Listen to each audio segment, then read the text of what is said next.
Assalomu alaykum, hurmatli yurtdoshlar. Fikrat tahlili dasturining navbatdagi sonida ko'rishib turibmiz. Bugun biroz og'riqli mavzuni tanlaganmiz, chunki bugun ko'rish kerak bo'lgan, bugun ko'rilishi shart bo'lgan mavzulardan biri bu xayriyalar haqida. Ramazon oyi hammaning ko'ngli yumshab turgan bir vaqtda, lekin ming afsuski, jinoyatchilar ham bu vaqtda bekor turmaydi. Bugun biz soxta xayriyalar haqida gaplashamiz. Bannerga katta qilib yozilgan g'azoga yordam berilyapti degan pullar qayerga ketyapti degan. Bugun mana shular qayerga ketayotgani, buni orqasidan qanday jinoyat sodir bo'layotgani. Yo'q, g'azoga yuborilgani uchun jinoyat emas. Gap u to'g'risida emas. U pullar g'azoga yetib bormaydi ham. Bormayapti, bormaydi ham. Bu haqda siyosatshunoslarimiz aytishgan. Biz bugun bu pullar ko'proq qaysi tomonga ishlatilayotgani va uning ortidan qanday jinoyatlar sodir etilayotgani haqida suhbatlashamiz. Masala juda ham jiddiy. G'azo uchun, Afrika uchun, quduq qardish, muhtoj bolalar, suratlar, bugun bu haqda juda ham ko'p reklama roliklarini ham ko'rish mumkin. Lekin mana shu ehson terrorizmni moliyalashga ketayotgan bo'lsa-chi, bunda qanday yo'l tutish kerak? 2025-yil oktyabr oyida juda katta bir maqolalar chiqish boshladi. O'zbekistondagi nashrlarda, Koreyada esa uning videolari chiqa boshladi. Janubiy Koreyada o'zbekistonlik bir yigit soxta xayriya orqali $663,000 yiqqani uchun hibsga olingan. 663,000. Bu shu darajada katta raqamki, bilmadim uni tasavvur qilish qanchalik. Keling detallari. Janubiy Koreya politsiyasi terrorchilik faoliyatini moliyalashtirishda gumonlangan 29 yoshli o'zbekistonlik erkakni hibsga oldi. U xayriya tashkiloti niqobi ostida soxta faoliyat yuritib, 952 million won, Koreya woni, bu taxminan $663,000 bo'lar ekan, undirgan.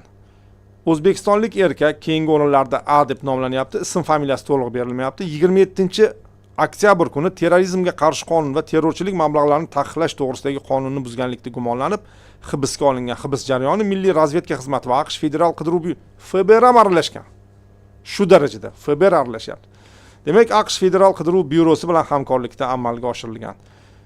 Boyagi shaxs ekstremistik tashkilotni targ'ib qilish uchun 8 ta ijtimoiy tarmoqda, shu jumladan Instagramda akkaunt yuritgan. Shuningdek, Afrikada quduq qazish loyihalariga e'tibor qaratuvchi boshqa bir xayriya tashkilotini qo'llab-quvvatlash bahonasida taxminan 620,000 birlik virtual aktiv ham yiqqan.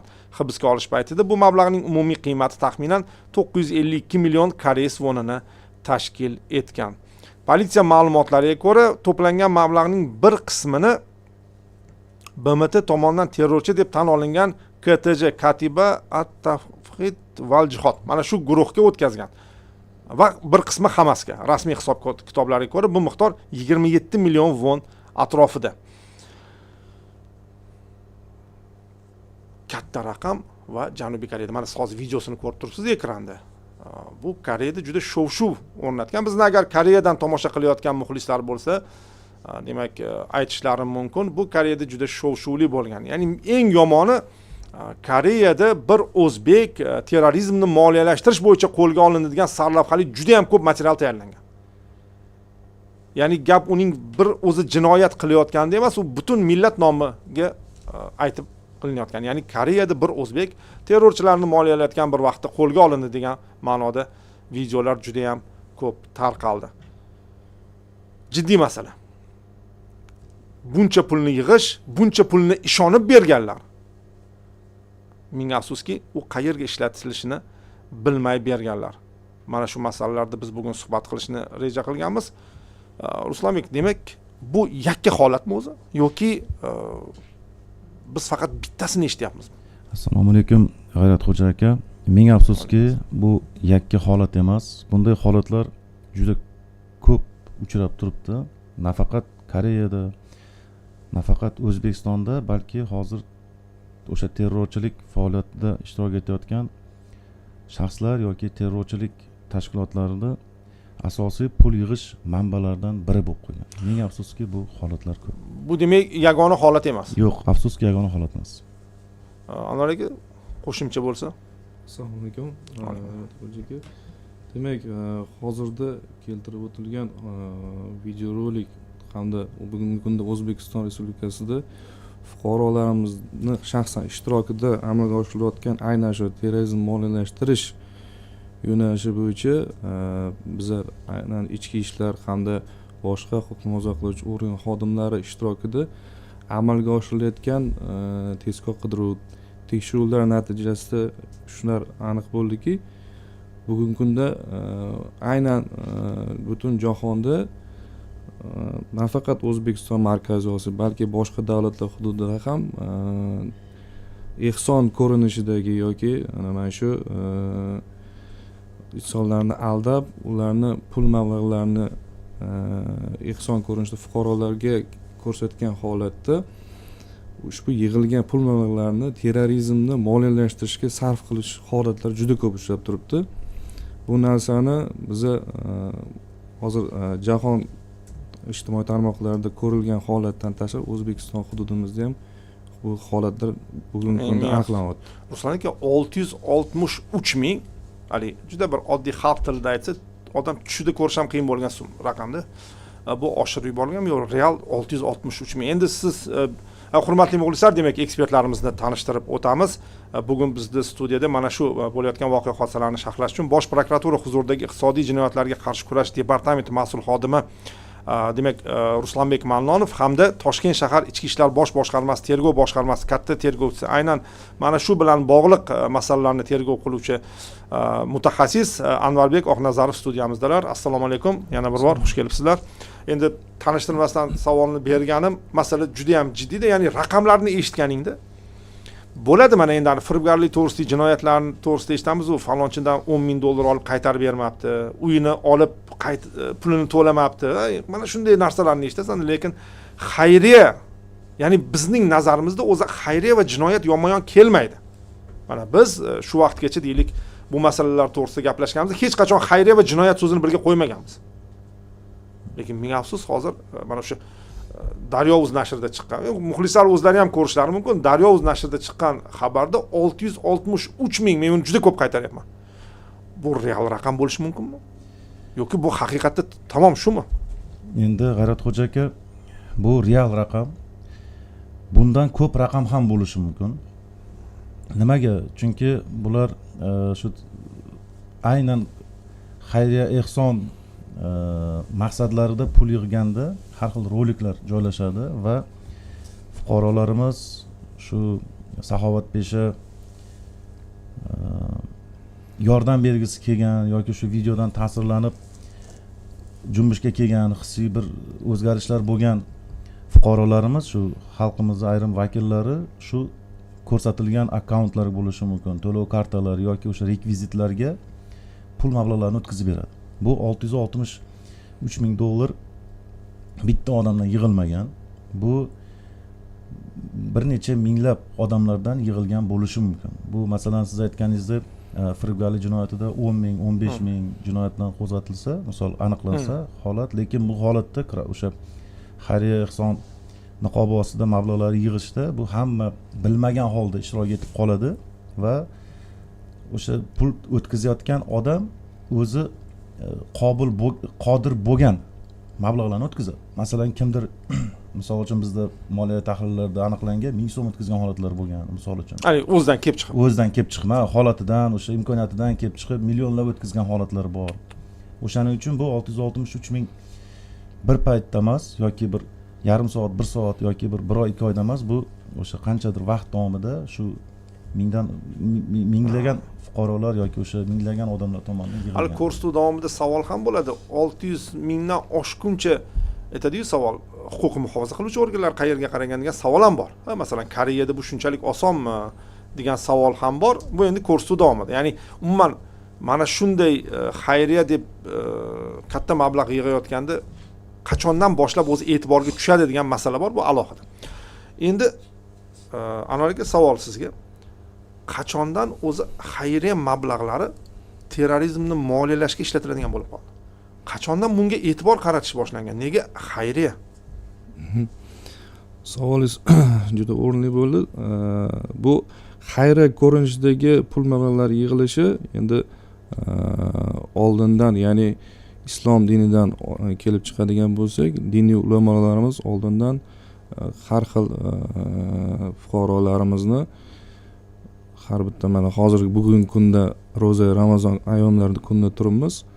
Shu kabi ayyomlarda yoki undan oldin ham saxovatpesha insonlarimizni saxovatpesha, ya'ni ehson qilib fuqarolarni ijtimoiy jihatdan qiynalgan fuqarolar ehson qilib ularga yordam berish natijasida ularni duolari olinyapti.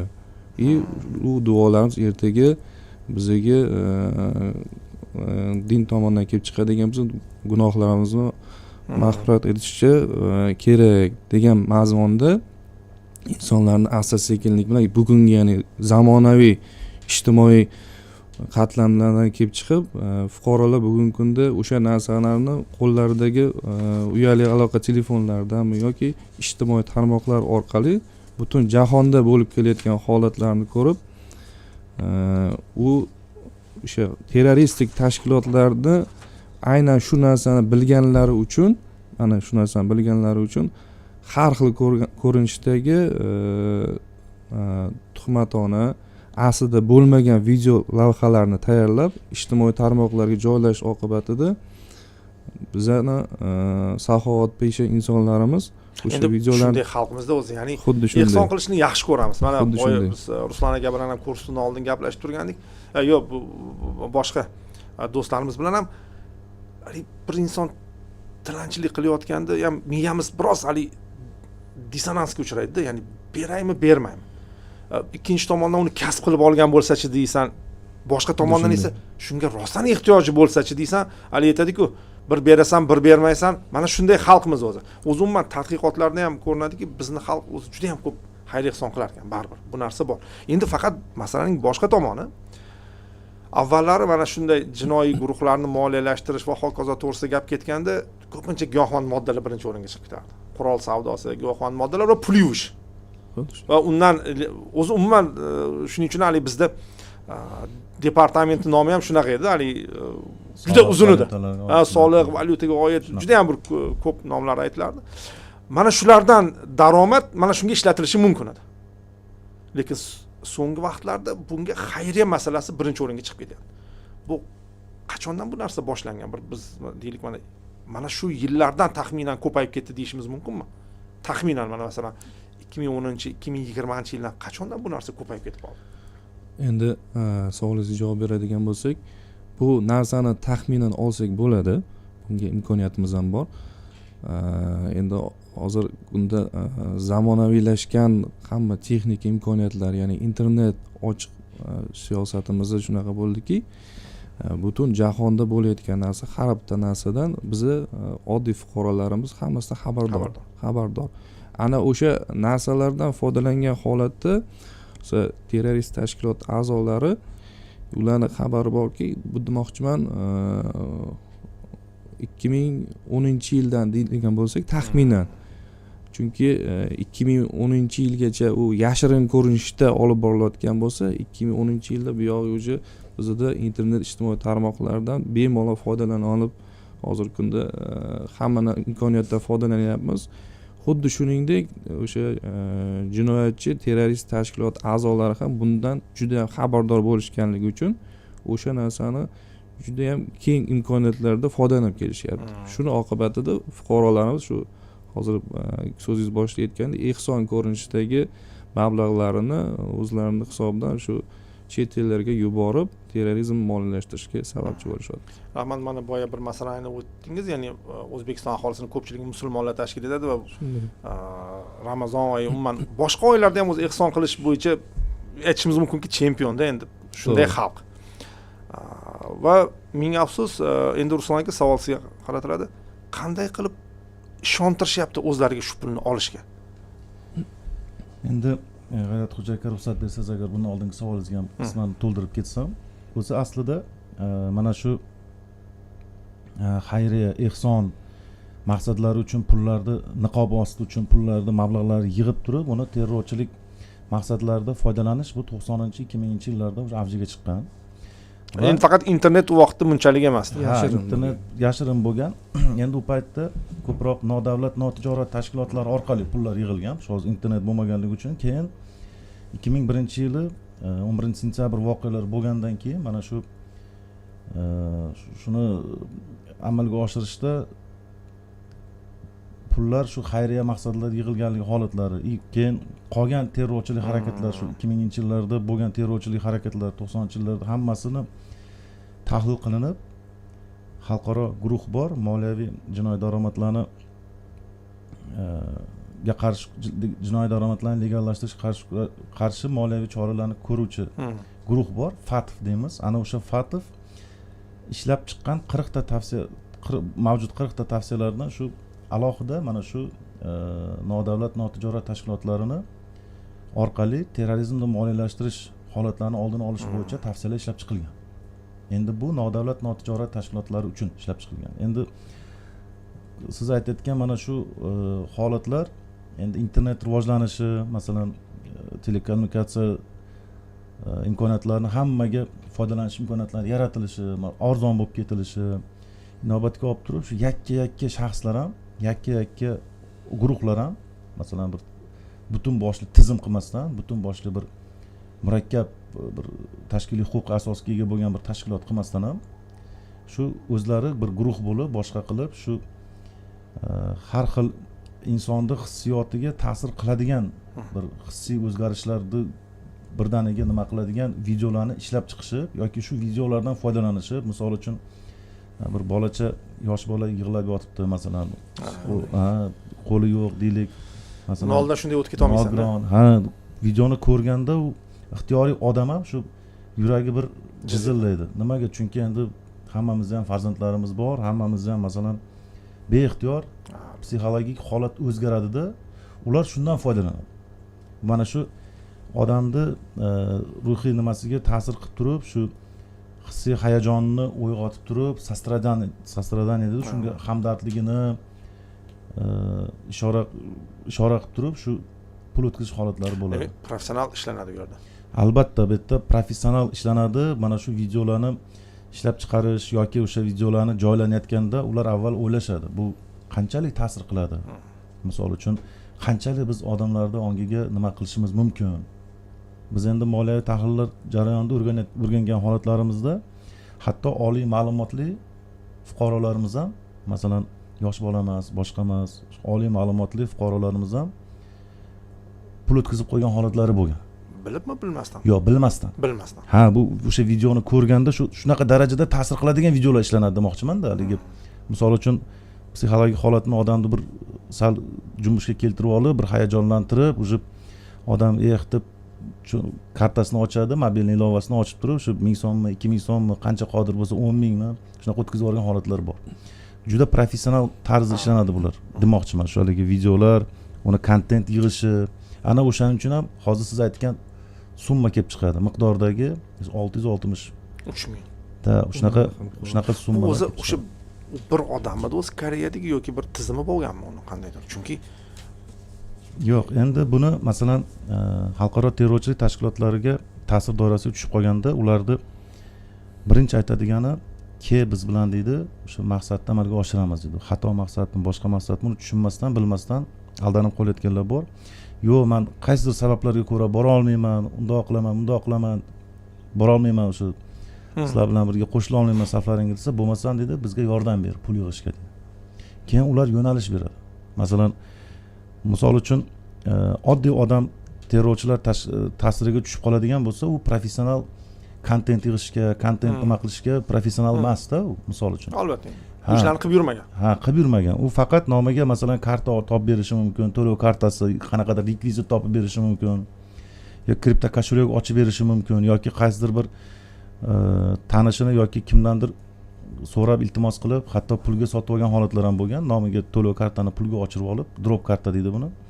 Shunaqa kartalarni ochib, bu bir tizimda bir bo'g'inchasi bo'ladi xolos. O'sha katta summalar yig'ilayotganda, mana shu xayr ehson yig'ilayotganda, uni shu yakka shaxs emas yoki shu mana endi jiddiy savol. Ruslan aka, Anvar aka.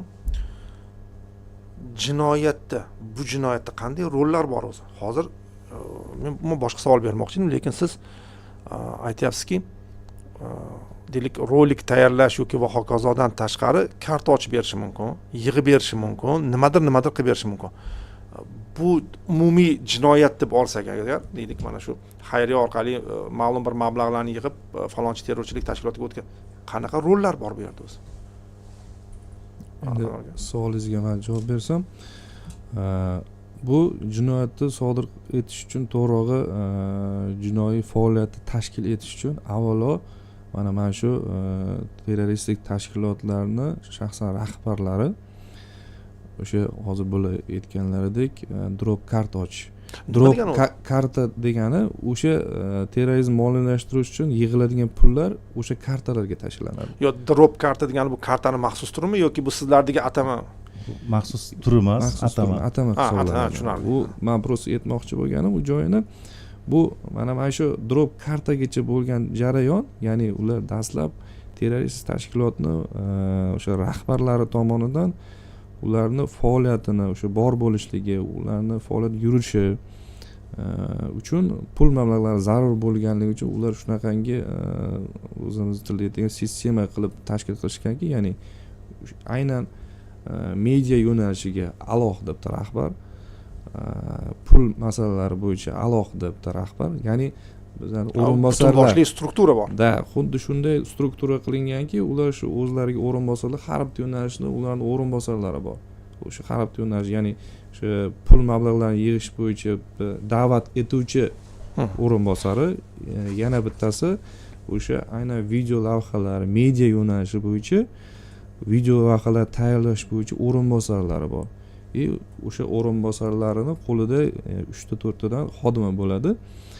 Ular ham dastlab avvalo diniy yo'nalishda, ularni hammasi diniy yo'nalish bilan ularni qo'pol qilib aytganda miyasini noto'g'ri diniy yo'nalishdagi ma'lumotlar bilan to'ldirib, ularni qilayotgan har bitta harakati, ya'ni islom dinida aslida bunaqa deb noto'g'ri bilimlar bilan to'ldirgan holatda ularni miyasini aynitishadi.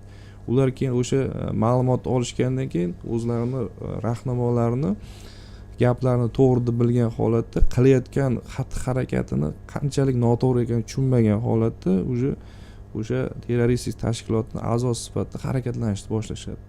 Ya'ni hozir aytib o'tganimizdek, dastlab media guruhiga a'zo bo'lib, media guruhida tegishli shu xodimlardan darslar olishadi onlayn ko'rinishda ham, hattoki o'sha diniy tashkilot a'zolarini, terrorist tashkilot a'zolarini da'vatlari natijasida hozirgi kunda Suriyada, Afg'oniston, Pokiston hududlarida tashkil etilgan terrorist tashkilotlarga borib, o'tlarda, tog'li hududlarda janglarda, ya'ni jangovar tayyorgarlikda o'tib, bilimni egallashgandan keyin ularni har birini chaqirtirib so'roq savol qilishadi. Ya'ni qaysi yo'nalishda qanaqa bilimi bor, o'sha yo'nalishda o'sha jangovar tayyorgarlikdan o'tganlardan savol javob qilib qolmaslik masalasini hal qilishadi.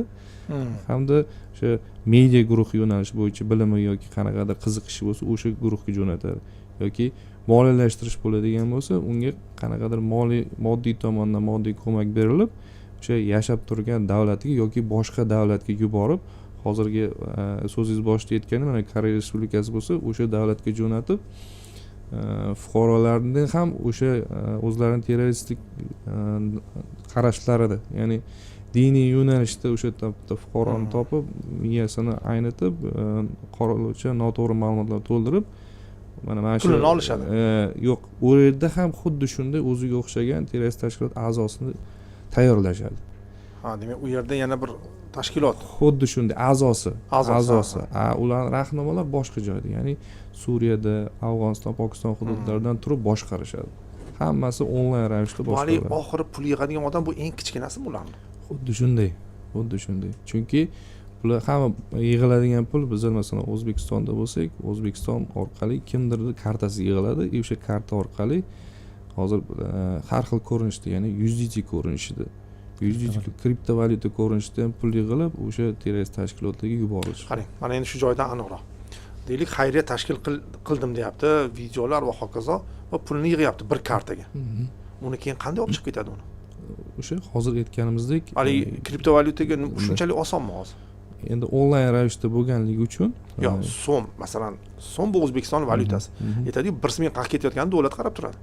Qanday qilib u kriptovalyutaga o'tib ketadi? Endi xuddi shunday, masalan, O'zbekistonda turib boshqa chet davlatga o'zingiz qarindoshingizga ham kriptovalyuta jo'natishingiz mumkin. Bu qonundan taqiqlanmagan narsa. Demak, rasmiy kripto birjalardan olishi mumkin. Olishi mumkin.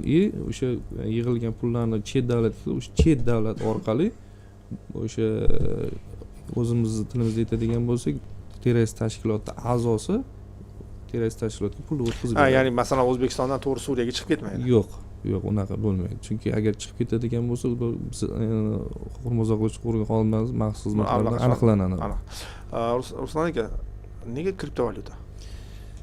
Juda o'rinli savol bo'ldi. Hozir kriptovalyutadan nafaqat terrorchilar, balki firibgarlar ham hamma o'sha noqonuniy faoliyatda olib borayotgan shaxslar ko'proq kriptovalyutadan foydalanishyapti. Endi bu nima uchun kriptovalyutadan? Chunki kriptovalyuta ayrim xalqaro kriptovalyuta muomalasi bilan bog'liq bo'lgan xalqaro provayderlar, misol uchun O'zbekistonda rasmiy faoliyat yuritmaydi. Norasmiy faoliyat yuritadi va o'sha kripto birja, xalqaro kripto birjalar deymiz, O'zbekistonda ro'yxatda o'tmagan, litsenziya olmagan, ana o'sha kripto birjalarda treyderlar bo'ladi. O'sha kripto nimalarni sotib turib, boshqa qilib, misol uchun menda 10-100 DT bo'ladigan bo'lsa, masalan, akada ham o'sha 10-100 DT bo'ladigan bo'lsa deylik, sizda ham 10-100 DT bo'ladigan bo'lsa deylik, hamma o'sha yerda narxini chiqarib qo'yadi. Masalan, men bir USDTni $1 sotaman, misol. Aka $2 siz o'shandan qarab turib shu kripto hamyonni beradi terrorchi. Mana o'sha kripto hamyonga o'tkazib ber 10 deydi, umuman 100 USDTni deydi.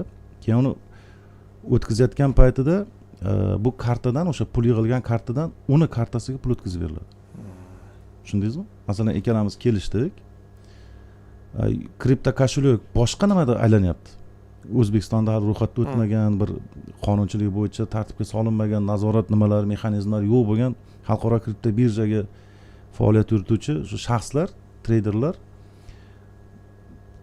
kripto hamyon manzillar orqali pullar o'tadi. Bu yoqda esa masalan O'zbekistonda to'lov kartalari orqali pullar P2P shaklda o'tkazib beriladi.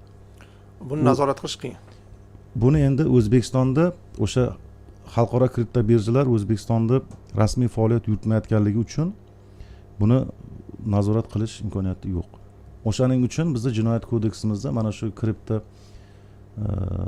aktivlar aylanmasi bilan noqonuniy shug'ullanganligi uchun shunaqa alohida javobgarlik bor. Endi oldin pullar chiqsa asosan aytadi, qopda chiqardi-da, to'g'rimi? Ha.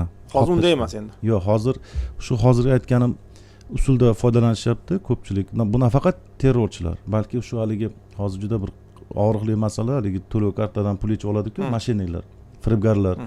O'shalar ham xuddi shu sxemada. Masalan, internetda darknet degan qismi bor, endi hamma biladi. Ha, ana o'sha joydagi noqonuniy har qanday operatsiyalar ham shu kriptovalyutalar savdosi orqali bo'lib ketadi. Shuning uchun fursatdan foydalanib, hurmatli fuqarolar, mana shu bizni ko'rayotgan nimalarga iltimos qilmoqchi bo'lardim, iloji boricha agar kripto valyutalar bilan daromad qilib bir faoliyat bilan shug'ullanaman deydigan fuqarolarimiz bo'ladigan bo'lsa, biz O'zbekistonda kripto aktivlar faoliyati qonuniylashtirilgan kripto do'konlarimiz bor. O'sha rasman bor. Buni istiqbolli loyihalar milliy agentligi nazorat qilib faoliyatini tashkil qiladi. Bemalol foydalanishlari mumkin. Qonuniy o'sha daromad qilib, shu bozorda o'sha xuddi shu o'zini narxini qo'yib, o'zini nima qilib belgilangan tartibda, lekin shu O'zbekistonda ro'yxatdan o'tmagan yoki O'zbekistonda bir vakolatxonasini ochmagan xalqaro kripto birjalardan iloji boricha qochish kerak. Endi o'z savol ham paydo bo'ladi. Nega agar hammasi joyida bo'lsa bu yerdan ro'yxatdan o'tmagan degan savol ham paydo bo'ladi o'zi. Bu ham bizani bir o'ylantirish kerak. Ya'ni eslatib o'tamiz, hurmatli muxlislar. Demak, ushbu kursni tizimli, ya'ni biz mana shu oy davomida kamida bir 4 ta kursni rejalashtirganmiz, xudo xohlasa. Har bir sohaning o'z mutaxassislarini ham chaqirishni reja qilganmiz. Jumladan keyingi safar aynan kriptovalyutalar bo'yicha mutaxassisimiz keladi. Ularga yana biz ham chuqurroq savol beramiz. Bu qanday tuzilgan o'zi, nimaga bundan asosan deylik mana shunday noqonuniy ishlarda foydalanilyapti? Uning tabiati qanday ishlaydi? Mana shular haqida alohida savolimiz bor. Xudo xolisa studiyamizda diniy mutaxassislar ham bo'lishadi. Chunki xayriya joyiga yetib borishiga xayriya qilayotgan inson ham mas'ulda o'zi. Mana shu taraflarga ham e'tibor berishimiz kerak biz aslida. Chunki bizda hali niyating yaxshi, to'g'ri, gap niyat zo'r bo'lish kerak, lekin sen berayotgan xayriya insonlarni o'ldirishga sarflanayotgan bo'lsa, sening ishtiroking bu yerda degan masalani xudo xohlasa diniy mutaxassislar, diniy soha olimlari ham studiyamizda bo'lib, buni ham alohida tushuntirib berishadi. Ya'ni xayriyani o'zi kimga, qachon, qanday shaklda qilish kerak degan masalalar bu alohida masalalar. Xo'p, mana endi boya bir narsani aytib ketdingiz, Ruslan aka, oliy ma'lumotli odam ham pul o'tkazgan deb. Ha, endi buni aytganimiz sababi men aytmoqchi edimki, shu bular tomonidan o'sha terrorchilik tashkilotlari yoki terrorchilikka faoliyatiga hamohang bo'lgan, yordam berib turadigan shaxslarni joylayotgan videolari shu darajada haligi inson ongiga ta'sir qiladiki, demoqchiman-da, bu haligi bittada ko'rganda fuqarolarimiz aldanib qolishlari mumkin. Men aytmoqchi bo'lganim, bu haligi maxsus bilimga ega bo'lmagan yoki bir yosh katta tajribaga qaramaydi bu videolarni kontent. Yig'lab turgan bola, qiynalib turgan bola, masalan, qaysidir tana a'zosi yo'q, nima qilganda Va u real. Ha, real. Endi real bo'lgan bo'lishi ham mumkin, lekin maqsad noreal. Video, masalan, internetdan hozir poisk bersak topsa bo'ladi, internetdan qidirsak o'sha bolalar qiynalayotgani boshqa. Endi ko'p, masalan, G'azoda bunday suratlar. Shunaqa, ha, o'sha G'azo sektoridagi nimalardan olib turib, ular montaj qilib turib, o'sha videolarni montaj qilib turib, biz go'yoki shu nimalarga, mana shu bolaga yordam beramiz, biz mana shu operatsiya qildiramiz yoki oziq-ovqat beramiz degan maqsadlarni ko'rsatib shu videolarga chiqishadi. Aytmoqchi bo'lganim bu bunga o'sha kerak bo'lsa oliy ma'lumotlilar ham ilinib qoladi. Ha, professional darajada nima qilganda hissiyotda odamni uyg'otib yuboradi. Bu oliy ma'lumotli, ya'ni ko'p narsani ko'rgan inson to'g'risida aytyapsiz. Endi bilamiz, yosh kattalar bor, qariyalar bor, to'g'rimi? Ya'ni ular-ku endi juda bir tahlil qilish ham ular vaqt ham bo'lmaydi. Ayniqsa ular eng hali ko'ngli yumshoq odamlar-ku, do'da buvilar. Pensiyasi bor. Ular demak birinchi bo'lib aldanib qolar ekanda. Yo'q, endi bu ular birinchi bo'lib aldanib qoladi degan nimaga men to'g'risi qo'shilmayman, chunki yosh kattalar mana shu mobil telefonlardan foydalanish. Ha, bu tomoni ham bor. Bu tomoni bor. Men hozir aytganim, ya'ni ular juda bir faol foydalanuvchi emas. Men hozir oliy ma'lumotli deb aytganim bu opa-dodalar emas, o'sha yosh kattalar emas, prosta shu siz bilan bizga o'xshab haligi omi xalq emas, sodda xalq emas vakillarni ham uncha narsani tushungan odam. Ha, uncha narsani tushungan. Aytmoqchi bo'lganimki, bular videolar shu shunaqangi professional ishlatishadi-da, ishlab chiqiladi. Shu masalan YouTube nimalar kontent yig'ish uchun har xil nimalar bo'ladi-ku, masalan videoni qiziqarli qilish kerak yoki odamni jalb qilish kerak. Shu narsalar ustida ham shu terrorchi tashkilotlarda a'zolari o'ylashadi. Anvar aka, mana hozir aytyaptilar, bir insonni o'sha pul o'tkazib qo'ygan. Mayli, summasi, balki summasi ham ahamiyatli bo'lsa, uni ham aytarsiz. 1000 so'm o'tkazdi, 100 ming so'm o'tkazdi. U javobgarmi? Savolingiz o'rinli, sababiki bugungi kunda mana shu aynan fuqarolarimiz o'rtasida shunaqa holatlar ko'p uchrayapti. Yaqin kunlarda ham biz tergov boshqarmamiz ish yurituvida ham jinoiy tergov qilinmoqda. Aynan terrorizm moliyalashtirish bo'yicha biz o'sha pul o'tkazgan fuqarolarimizni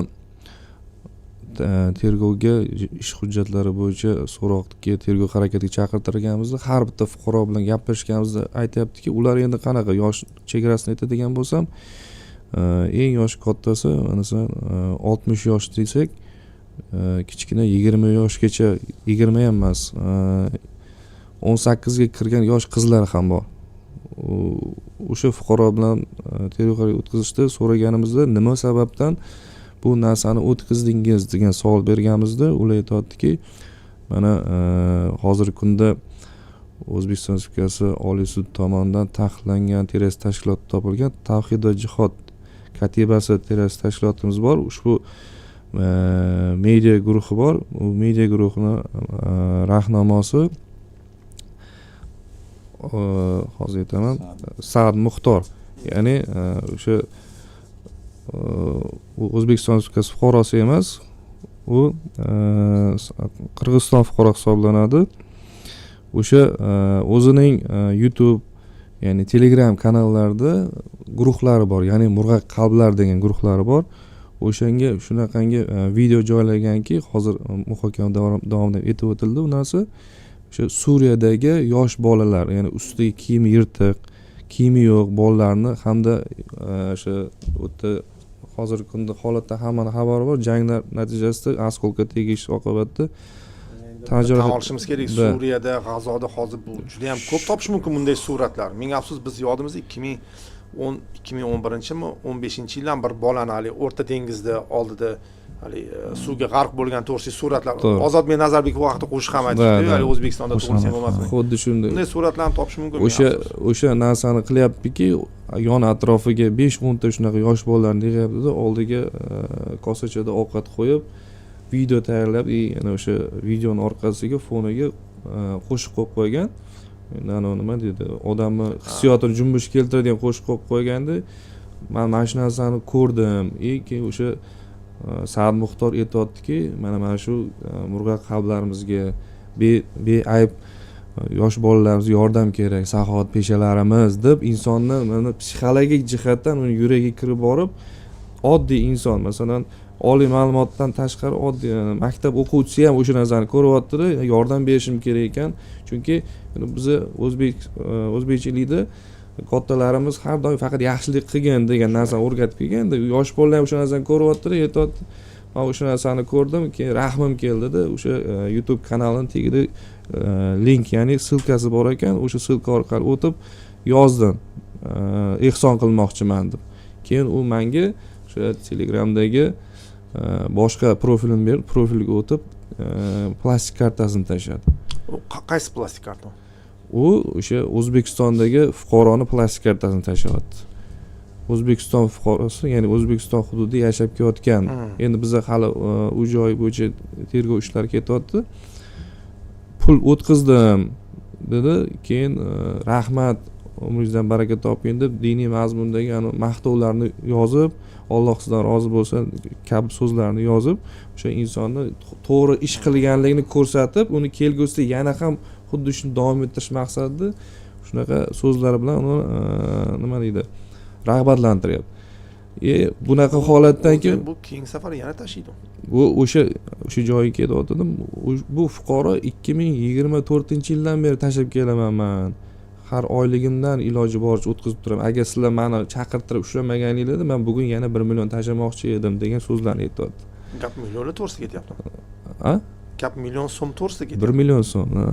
U endi saxovat peshi insonda, endi imkoniyati bor. Ahvoli oilaviy, ijtimoiy xatlarda moddiy ahvoli juda yaxshi inson hisoblanib. Nima deydi? Asosan tadbirkorlarimiz bu narsani qilishyapti-da. Shu joylarni ko'rib aytdik. Mana shu Anvar aka, Ruslan aka, mana shunday holatda ularning huquqiy holati qanday hisoblanadi? Ya'ni kim sifatida ular? Huquqiy holati endi biza hali jinoyat ishi bo'yicha to'liq oxirigacha yetganimiz yo'q. Har bitta insonning harakati, bundoq qarasak, jinoyat kodeksimiz bo'yicha terrorizm moliyalash, ya'ni jinoyat kodeksining 155 prim 3 moddasi bor. Unda terrorchilik tashkiloti mavjud bo'lishi, faoliyat ko'rsatilishi, moliyalashtirilishini, terrorchilik faoliyat ishtiroki uchun xorijga chiqib ketish yoki O'zbekiston Respublikasi orqali harakatni ta'minlashga, terrorchilik harakatini tayyorlash, sodir etishga, tashkilot yoki faoliyatini ko'maklashayotgan yoki bunday faoliyat ishtirok etgan shaxsga bevosita yoki bilvosita yordam berish holati yuzasidan ular gumonlanish tariqasida jalb qilinadi. Yo'q, ular bilmagan-ku. Lekin jinoyat kodeksining shu joyi ham borki, sodir etayotgan xatti-harakat jinoyat ekanini bilmaslik javobgarlikdan ozod etmaydi degan joyimiz bor. Yo'q, bechara xayriya qilyapman deb o'ylayapti. To'g'ri, lekin biz hali bu holatlar, chunki bu bir nechta fuqaro, ya'ni 20-30 ta fuqaroda uchrayotgan holat. Bu endi hali kazusning holatimiz, jinoyat ishini tergov qilish davomida agarda ulardan yana qo'shimcha qanaqa dalil aniqlansa, u yakuniy qaror keyin qabul qilinadi. Hozirda ularni qilayotgan xatti-harakati bo'yicha ular gumonlanuvchi jalb qilingan har bittasi. Menga afsus, o'zi u oddiyroq aytganda so'midan kechyapti, yaxshilik yo'lida deb. Yana qo'shimchasiga hozir gumonlanuvchi bo'lib jalb ham etilyapti. Xuddi shunday. Demak, pastda menda savollar bor mana shu holatga qanday tushib qolmaslik bo'yicha. Endi keyingi savol, mana boy Koreyadagi holat juda ko'p qaytyapmiz bunga endi. Chunki raqam katta va nima deydi? Janubiy Koreyada bo'layotgani uchun migrant jamoalari eng zaif jamoa hisoblanadimi mana shunday holatlarda? Ya'ni chunki 663 mingni u koreyslardan yig'magandir. Tushunishim bo'yicha u yerdagi o'zbeklardan yiqqan bo'lsa kerak buncha pulni. Juda bir koreyschani bilib koreyslardan yig'ganiga ishonish qiyin. Endi koreyslar ichida bilmadim qanchasi o'zi islom diniga e'tiqod qilish to'g'risida menda raqamlar yo'q. Chunki hozir qaraylik, mana bu yerda o'zbeklardan degan joy borda. Demak, migrantlardan yiqqan pullar. Shunda migrantlar eng zaif qatlam bo'lib qolyapti mana shunday holatlarda. Endi aynan o'sha holat inobatga oladigan bo'lsak, o'zbeklardan lekin Koreya, ya'ni chet el hududlarimizda O'zbekiston fuqarolaridan aksariyati bor. Ulardan endi summasi, ya'ni berayotgan moddiy o'sha 663 ming xayriya pullarida dedingiz-ku. O'sha 663 ming xayriya pullarini ular miqdorini nima deydi, ular endi moddiy ahvoldan kelib chiqib, u yerda balkim 100 dan ortiq fuqaro bo'lishi mumkin bergan.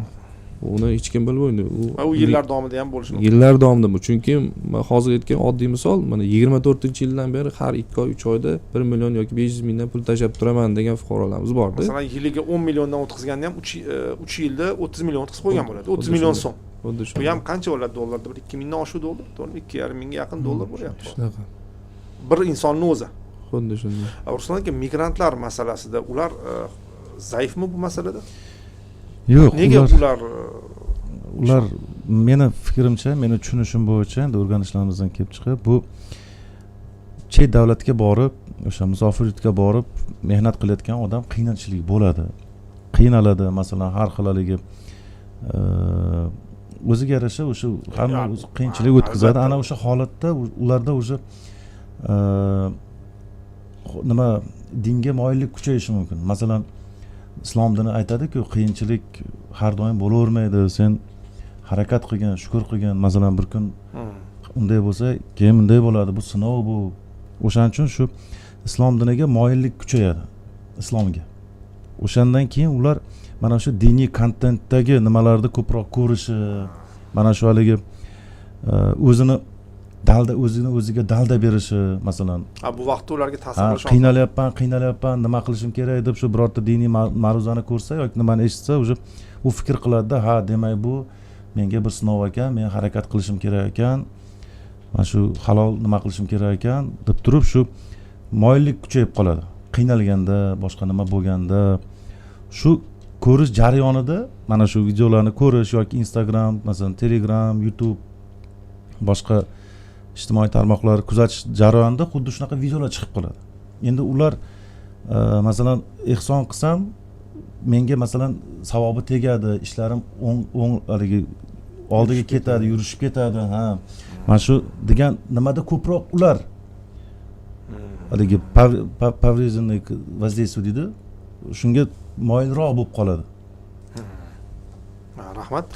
Keyingi savolimiz umuman mana shu akkauntlarning ekstremistik tashkilot yoki taqiqlangan qandaydir guruhlarga tegishliligini qaysi belgilar bo'yicha bilish mumkin? Chunki odam endi oddiy odam bilan yozishadi-ku, to'g'rimi? U albatta kimdir aytmaydi, men bu pulingga qurol sotib olmoqchiman yoki bunday qilmoqchiman deb hech kim aytmaydi.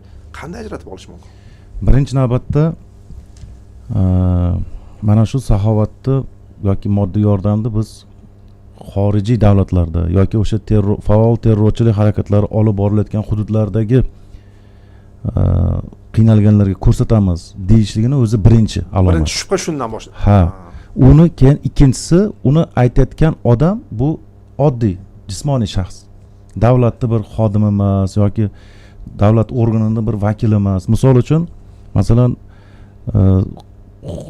bizni davlatimiz ham misol muhtaram prezidentimizning tashabbuslari bilan ancha yordam ko'rsatilyapti. Shu Suriyadagi masalan G'azoga yordam ko'rsatilyapti. Ha, misol yordam ko'rsatilyapti. Bu уже davlatning nomidan ketyapti. Bu pul masalan xuddi shunaqa maqsadga kimdir pul beradigan bo'lsa, u boradi manzilli. Chunki davlat uni nazorat qiladi. Davlat ko'chaga tashlab qo'ygan puli yo'q. Nazorat qilib olib boradi. Lekin bir xususiy odam, bir oddiy odam chiqib turib, men shu videolarni nima qilib G'azodagi bolalarga pul yetkazib beraman, unday bunday deb, mana shu birinchi alomat shu bo'ladi. Birinchi alomat shu. Shundan shubhalanishni boshlash kerak. Shundan shubhalanish kerak. Chunki bunda risk, tavakkalchiligi yuqorida. Chunki u hududda nazorat qilinmaydigan hududlari ko'p. O'sha terrorchilik tashkilotlari nazorat ostida bo'lgan hududlari bor masalan. Shu inobatga olib turib, uni o'sha manziliga yetib bormasligini ehtimoli juda yuqori. Bundan tashqari masalan o'sha terrorchilarni ideologiyasini inobatga oladigan bo'lsak, misol uchun ular o'zlarini g'arazli va past maqsadlarni amalga oshirish uchun kerak bo'lsa ota-onasidan ham kechib yuboradi-da. Misol uchun u kim kafolat bera oladi? Masalan, ota-onasidan kechishga tayyor turgan odam bitta pulni olib turib qaysidir bir qiynalganga beradi deb, bu o'sha mantiqdan o'ylab qarasa ham noreal holatda bu. O'shaning uchun birinchi e'tibor beriladigani bu chet davlat hududlarida bo'lib ham o'sha faol terrorchilik harakatlari olib borilayotgan yoki davlat rasmiy hukumat o'sha hududda rasmiy hukumat nazorati ostida bo'lmaydigan hududlar. Bu bitta masalan G'azo sektori emas yoki bitta Suriya emas, Afrika davlatlari bor. O'sha quduq qazish masalasi bor. O'sha quduq qazish imенно mana shu o'sha shunga misol bo'la oladi. Bu shu aytmoqchimanki, o'zi qarang, quduqlar qaziladimi rostdan? Ya'ni quduq qaziladi yo endi umumiy olganda qaziladi, davlat qazib berishi mumkin yoki bir nimalar. Chunki Afrikada quduq kerak, bu tushunarli. Qazish u bor gap. Endi masalan Afrikada jang bo'lmayotgan hududlar ham bor-da, terrorchilik tashkilotlari nazoratida. U joyda jang bo'lmayapti, qiyinchilik bo'lmayapti. Unga ko'rsatish uchun mana shu joyda quduq kavlaymiz deb turib, shunaqa maqsad ya'ni u yerda boshqa narsa ko'rsata olmaysan-da. Boshqa narsa vaziyatdan, hududdan kelib chiqib turib qiladi-da ularning. O'sha aytyapman, ularning professional o'sha mediatorlari bo'ladi. Akamiz aytgandek, o'sha mediatorlari bo'ladi. O'sha mediatorlar vaziyatga qarab, hududga qarab, shuni ishonarli chiqishi uchun o'sha video kontentlari tayyorlashadi. Anvar aka, boyani kartaga pul yig'ib berish masalasini aytdi. Shu joyini sal batafsilroq, ya'ni bu o'shanda o'rtada turib beryaptimi? Hammani pulini yig'ib kartasiga, bu endi deylik eng quyiydigan, ya'ni ehson qilayotgan odam emas endi hozir. Bu hozir o'rtada turibdi. Mana shuning huquqiy maqomi va holat haqida. Ya'ni ular bilib shu ishni qilib beradimi yoki ular ham bilmasdan qilib beryapti? Masalan, kartasiga pul yig'ib qayergadir o'tkazib beryapti. Demak, kim javob bersa? Endi bu holatda o'sha nomiga karta rasmiylashtirilgan odamning o'zini shaxsi aniqlanib, uni tergovga jalb qilgandek aniq bo'ladi. Lekin ya'ni unisi ham bunisi ham bo'lishi mumkin. Bo'lishi mumkin. Sababiki misol uchun masalan o'sha o'zini qarindoshiga unga aytmaydi-da, sani kartangga ehson qilish maqsadida pul yig'iladi, karta raqamingni berib qo'y menga deyish mumkin-da. U ham qarindoshiga ishonadi. Yaxshi narsa ekan deb, yaxshi ma'noda unga bergan bo'lishi mumkin. Endi u narsani o'sha nomiga karta rasmiylashtirilgan odam bilan bog'liq o'sha tergov harakatlari amalga oshirgandagi aniq bo'lishi mumkin. Oldindan bir narsa deb bo'lmaydi. Departament uchraydimi shunday narsa? Kartani o'sha egalari aloqador bo'lgan holatlarmi? Ha, bizda har xil holatlar uchragan. Biz masalan Bosh prokuratura huzuridagi departament mana shu terrorizm moliyalashtirish holatlari bo'yicha o'tkaziladigan moliya tahlillarida holatlar chiqqan. O'sha bevosita terrorchilik tashkilotining a'zosini o'zini nomiga ochilgan kartaga yig'ilgan holatlar ham bo'lgan. Bu ta'sir doiraga tushib qolib turib, o'sha hali faol harakatlar nima qilmasdan shu jamiyatda o'zini faoliyatini yashirinib yurib turib, keyin chet davlatlarga chiqib ketish maqsadida o'zini nomiga ochgan holatlar bor. Yo, bu odam qanchalik terminator bo'ladi deydi-ku, buning uchun bu terrorizmni moliyalash, o'zi aytadi-ku, terrorizm T harfi kelsa odam o'ylanadi. Kim bo'lishidan qat'iy nazar, ha? Endi ularni ta'siriga tushib O'zbekistonda qarang, bu yerdachi bularni ishga solayotganlarning nomardligi ham bor ekanda, juda ham. Endi o'zi-ku bu ishni qilayotgan odamni mard deyish qanchalik to'g'ri? To'g'ridan-to'g'ri pastava qilib boryapti uni hozir. Chunki uni kartasiga yig'ilyapti bu. Davlat bir kun biladi bar buni. To'g'rimi? Ya'ni pul, katta pul o'tyapti, u yoqqa bu yoqqa o'tyapti, davlat bar unga e'tibor qaratadi. Endi men oxiri kuyadi-ku.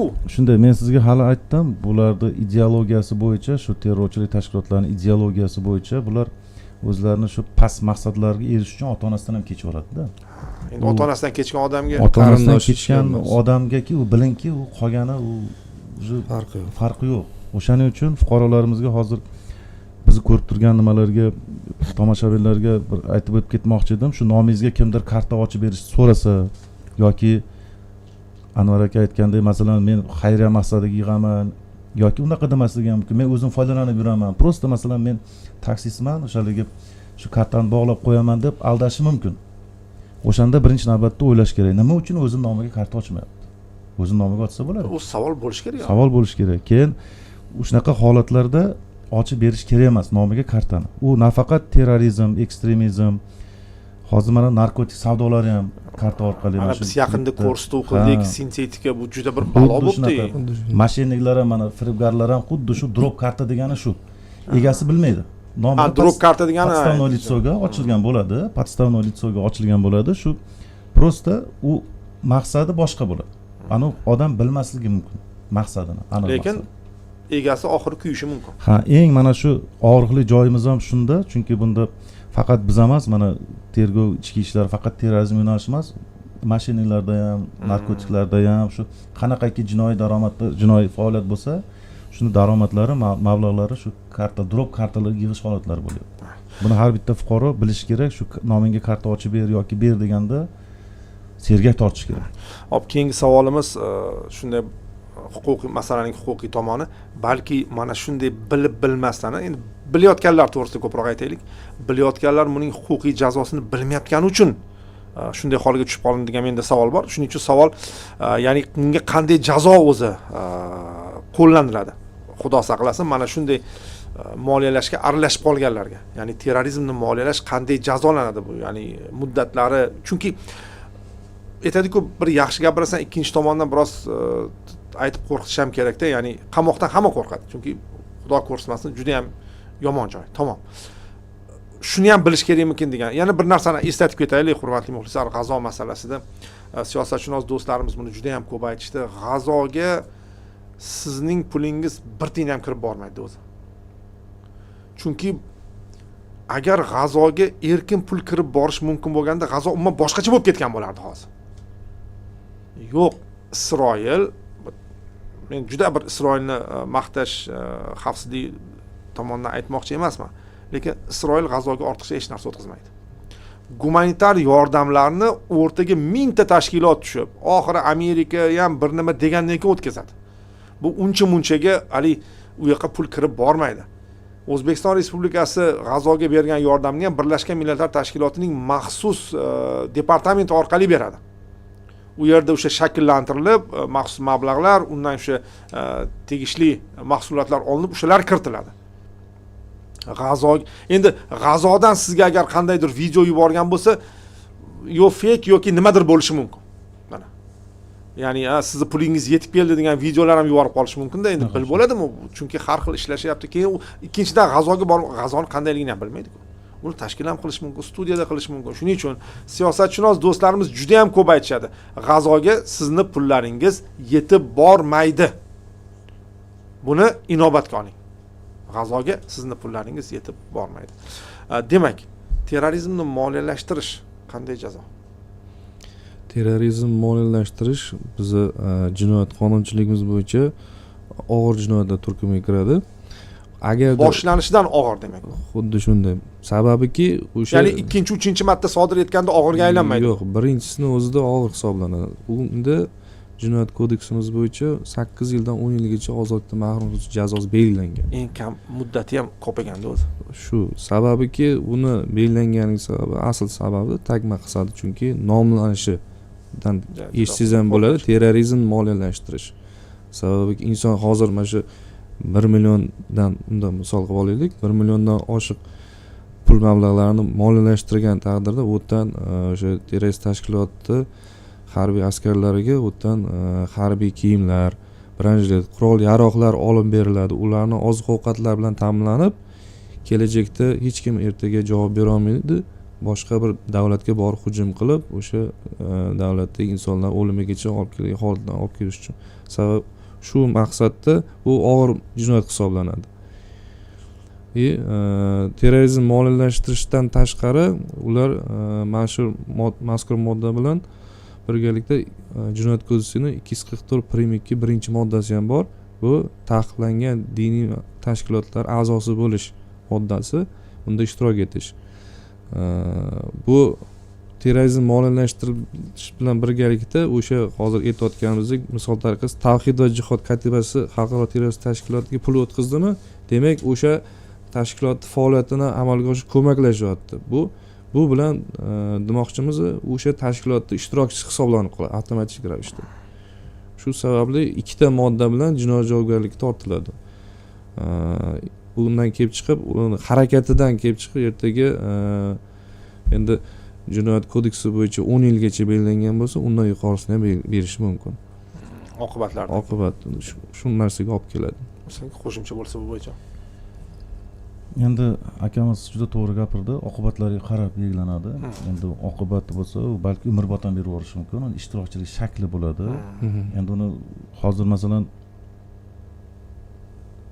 hozir mana shu bo'yicha ish ketayotgan ishlar bormi? Ya'ni moliyalashtirish bo'yicha aniqlangan. Shu kartalar bo'yicha yoki hozir ochiqlamagan. Yo'q, hozir ishlarimiz bor. U jinoiy ishlarimiz bo'yicha hali yakuniy qaror qabul qilmagan. Ya'ni ochiqlanmagan. Tushunarli. Rahmat, hurmatli muxlislar, demak, mavzu yuzasidan savollaringiz bo'lsa yuborishingiz mumkin. Xo'p, demak, pul yig'ishda O'zbekiston fuqarolaridan ko'proq kim sifatida foydalanishadi? Pul yig'ishda O'zbekiston fuqarolaridan shu aldab pul beruvchilar sifatida foydalanadi. Masalan, ishonib turib o'ylaydiki, hozir bir necha marta aytdik, shu g'azoga yetib boradi, mana shu bolalarga yetib boradi deb turib aldanganlardan pul olish sifatida foydalanadi. Undan keyin drop kartalar dedik. To'lov kartasini bir kimdandir ochish kerak, chunki hammada ham O'zbekistonda hamma aholisi ham kriptovalyutani tushunmaydi. Yo'q, albatta. Ha, o'shaning uchun ular majbur bir drop kartani, bir nimani iloji topadi. Shu keyin ikkinchisi o'sha kriptovalyutalar bilan shug'ullanuvchi O'zbekistonda rasmiy ro'yxatda o'tmagan, litsenziyaga ega bo'lmagan yoki vakolatxonasi bo'lmagan xalqaro kriptovalyutalar birjalarida ishlovchilar bilan ham kerak bo'ladi. Bular bir nima qilish uchun sotib olish kerak, uni nima qilish kerak. Undan tashqari shu propagandachi sifatida ideologiyasini tarqatish, ya'ni terrorizmga da'vat qilish, ya'ni ekstremizm yo'nalishidan foydalanishi mumkin. Ming afsus. Xo'p, kripto hamyon manzilni berish o'zi normal holatmi? Yo'q, o'zi shu hali bergan savolingizga shuni qo'shimcha qilmay ketgan ekanman. Yaxshi eslatdingiz, hali aytdingiz-ku, haligi qaydan bilsa bo'ladi, alomatlari bormi deb. Men birinchisi g'azoni aytdim, o'sha faol terrorchilik hududlarini aytdim. Keyin yakka shaxsni o'zini aytdim, davlatga aloqasi bo'lmagan, rasmiy hukumatga aloqasi bo'lmagan. Ikkinchisi mana shunaqa kripto hamyonlarni tashab beradi. Birinchi, agar aloqaga kirishsangiz, birinchi kripto hamyon tashab beradi sizga. Masalan, Telegramdan yozsangiz, birinchi kripto hamyon. Agar yo'q deydigan kripto nima, men tushunmayman deydigan bo'lsa, keyin u nimani tashab beradi? O'sha plastik kartani. Plastik karta. Ha, qayerdasan deydi. Masalan, Rossiyada o'shanga mosini tashab beradi. Rossiyskiy kartani tashab berish mumkin. Qayerdasan desa, O'zbekistondaman desa, O'zbekiston kartasini yoki mana Koreyada bo'lsa, koreyskiy bank kartalarini tashab berishi mumkin. O'shaning uchun birinchi kriptodan boshlanadi. Kriptoning o'zi shubhaga asos bo'ladi. Albatta, u masalan, hozir aytayapman-ku, hamma jinoyatda o'sha ishtirok etayotganim kripto. Lekin faqat kripto bo'lsagina shubhali bo'lar ekan deyish ham noto'g'ri bo'lar ekan, chunki agar kriptoni tushunmaydigan odamga oddiy bank plastik kartasi ham kelishi mumkin ekan. Ha, bank plastik. Vali drop karta. Drop karta. Yo'q, men aytmoqchi bo'lganim birinchi kriptodan. Birinchi kripto. Kriptodan taklif qilinadi. Masalan, rasmiy davlat yoki bir rasmiy hukumat yoki rasmiy bir rasmiy tashkilotlar kripto hamyon bermaydi. Kripto bermaydi. Birinchidan, ikkinchidan ular o'sha yo'llarni aytadi. Mana hisob raqamga o'tkazib qo'y yoki mana bankovskiy hisob raqamni beradi. Keyin Anvar aka, umuman rasmiy, norasmiy yoki fake, soxta fondlarni qanday ajratish mumkin o'zi? Endi rasmiy, norasmiy, soxta fondlarni ajratishda hali bu narsani nima deydi, fuqarolar o'zi pul tashlab o'shanga aldanib qolmasa hali ajratish juda qiyin. Oson emas. Oson emas. Shuning uchun ham ko'proq mana shu O'zbekistonda targ'ib qilinayotgan, rasman davlat tomonidan aytilayotgan vaqf fondi to'g'risida juda ham ko'p aytiladi. Bu hammasi nazoratdagi fond hisoblanadi. Ya'ni puli ham boradigan joyi ham ma'lum va O'zbekiston hududida o'zi mana shu masala ham bor. Shuni ham aytib ketaylik. Ya'ni saxovatpeshi insonlarimiz juda ham ko'pda, o'zi har qayerda butun xalqimiz bu narsani yaxshi ko'radi, ehson qilishni yaxshi ko'radi. O'zimizda ishlatilgani yaxshiroq. Ya'ni aytadiku, o'zi mana biz keyinchalik o'sha mahalladan ham odam taklif qilmoqchimizda, ya'ni mahallalarda yo'qmi o'zi kam ta'minlangan? Baribir bo'ladi-ku, har bir mahallada bo'ladi. o'zi dinimizda ham shu ko'proq targ'ib qilinadi, atrofingdan boshlashda o'zi birinchi navbatda. Qo'shningdan boshla. Qo'shningdan boshla. Ya'ni hattoki aytiladiki, qo'shnisi och bo'lib o'zi to'q uxlagan insonni malomat qilish qanchalik bu masalalar bor o'zi. Mayli bu haqda yana alohida gapiramiz. Shuning uchun aytadi-yu, o'zi qancha yordam qilmoqchi bo'lsangiz O'zbekiston hududida bu nafaqat foydaliroq, ham xavfsizroq ham o'zi aslida bu narsa. Rahmat, yana savollar bor. Xo'p. Qaysi holatda darhol huquqni muhofaza qiluvchi organga murojaat qilish kerak? Chunki biz o'zi uncha-muncha gapiradigan ham xalq ham emasmiz o'zi. Endi tushunarli. Endi aslida och qornim tinch qo'yib qo'ymaydi. Endi aslida bizda ishonch telefonlari bor. Masalan, har bitta huquqni muhofaza qiluvchi organlarda ishonch telefonlari tashkil qilingan. Agar shunday, masalan, YouTube tarmog'ida yoki ijtimoiy tarmog'ida, Instagramda yoki boshqa bir nimalarda shu shubhali alomatlari bor. G'azodagi, masalan, bolalarga, birodarlarga deyish mumkin.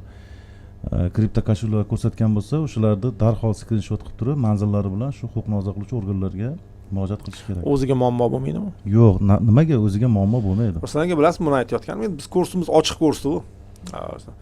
Hali o'zing ham keyin shuni orqasidan sen ham savol javobda qolib ketasan degan narsa juda odamni o'ylantiradi. Ming afsuski, bizda shu narsa bor, mana shu fikr bor, tan olish kerak biz xalqimizda, lekin buni yana boshqa masalasi bor-da. Agar masalan, misol uchun deylik, men ko'rdim, Instagram tarmog'ida reklama turibdi. O'sha shubhali men aytgan alomatlari bor, G'azodagi bolalar, boshqa deb kripto kashuflar ko'rsatgan. Men shuni o'tkazib oldim.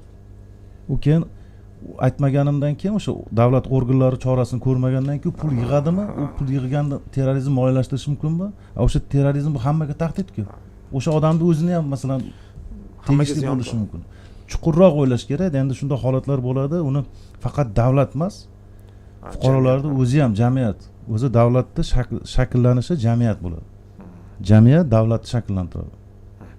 Anvarga shunga qo'shimcha qilsangiz, ya'ni o'zi mana shu ruhiyatni qanday singdirish mumkin? Ya'ni mana shunday hamkorlikda deydi yoki mana shundan xavotir olmaslik. Chunki aytadi-yu, agar aytsang keyin o'zing ham endi jinoyat qonunchiligimiz bo'yicha agarda o'sha terrorist tashkilotlarga misol uchun pul jo'natib qo'ysa-yu, o'sha jo'natib qo'yish davomida qanaqadir yo'llar bilan o'ziga ma'lum bo'lib qolsa, shu noqonuniy jinoyat xatti-harakat sodir etgan. Agar aniqlangan vaqtning o'zidayoq murojaat qilsa, shu ichki ishlargami farqi yo'q, huquqni muhofaza qiluvchi kim murojaat qilsa o'z vaqtida, ya'ni uni yomon oqibatlarga olib kelmagan bo'lsa, ya'ni jinoyatligini bilishi bilan yomon oqibatga olib kelmagan bo'lsa, ya'ni o'sha pul chiqarish natijasida kimdir o'sha endi misol tariqasida aytishim mumkin, mana shu jo'natgan insonni puli orqali mana bu terrorist tashkilot a'zosiga mototsikl yoki branjilet yoki qurol yarog' olib berdim degan narsa bo'lgunga qadar ma'lum qilsa, o'shanda jinoiy javobgarlikdan ozod etiladi. Uni ham turi bor. Ya'ni hozir mana yana qo'shimcha savol kelibdi-da, shunga boshqa muxlislar shunday aldanib qolgan yoshlarga rasmiylar qanday yordam bera oladi? Ya'ni huquqni muhofaza qiluvchi organlar, ya'ni aldanganini bilgan odamga deyapti. Masalan, deylik, pul o'tkazib yurgan, qarasa u yo'q deb shubhalanib qoldi. Yoki keling, mana shunday vaziyatni aytaylik, shubhalanmadi ham.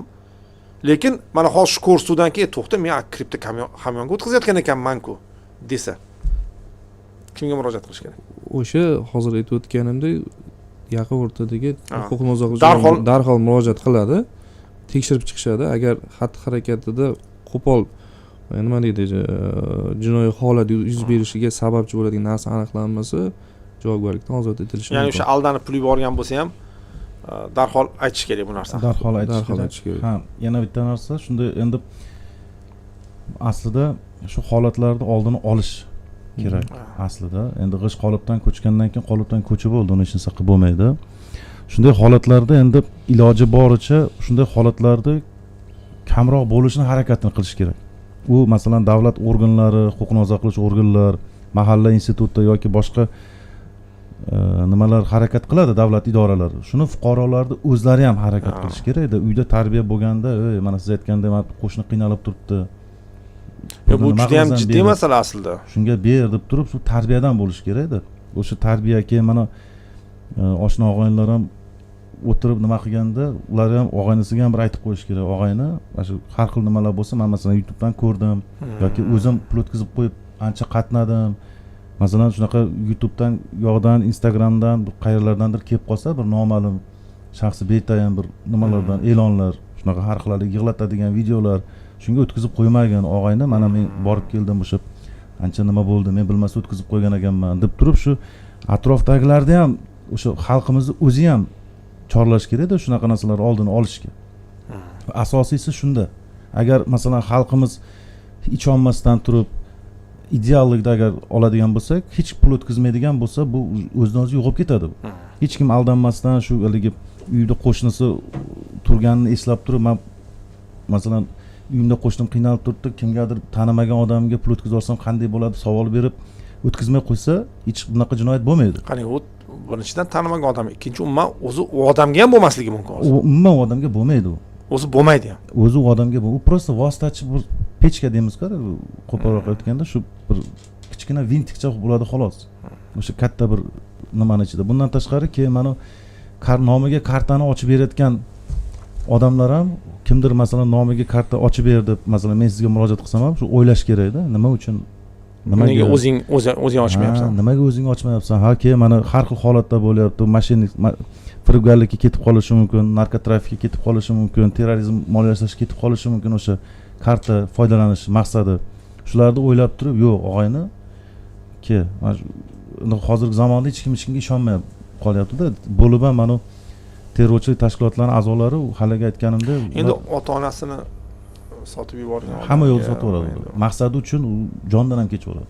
Xato maqsadi. Xato maqsadi uchun. Lekin shuni qiladi. U shuning uchun mana shu fuqarolarimiz shu holatlarga duch kelganda o'zlari immunitet hosil qilib turib, o'zlari harakat qilish kerak.